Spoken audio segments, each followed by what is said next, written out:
तुम्ही खराब रस्त्यांसाठी कंत्राटदारांना दोष देत असाल तर जरा थांबा। या भ्रष्टाचाराच्या रिंगणाची सुरुवात जालन्याचे मनपाचे आयुक्त संतोष खांडेकर सारख्या लोकांनी होते।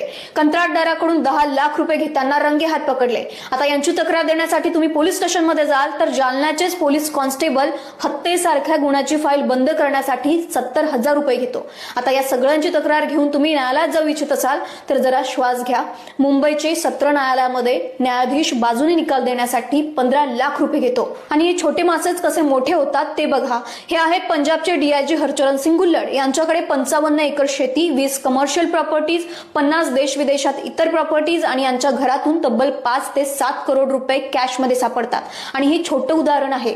याही पेक्षा मोठं म्हणजे कानपूरचे हे एन्काउंटर स्पेशलिस्ट श्रीकांत शुक्ला यांच्याकडे किती पैसे असावेत। एखाद्या मंत्र्याला सुद्धा लाजवेल तब्बल 300 करोड रुपये। आणि हे यांना तर इंट्रोडक्शनची गरजच नाही। हायकोर्टाचे जज यशवंत वर्मा यांच्याकडे इतके पैसे की स्टोर रूम मध्ये ठेवलेले पैशांची पोतीच्या पोती जळालीत। म्हणजे किती पैसे असावेत। 50,000 ते 1 लाख रुपये पगार असताना यांच्याकडे करोडोंची प्रॉपर्टी कशी होते याचा विचार तुम्हीच करा। म्हणजे जनतेच्या पैशातून पगार घ्या, जनतेची कामे करून देण्यासाठी देखील जनतेकडूनच पैसा घ्या आणि वर वर्दीची धमकी देखील जनतेलाच दाखवा।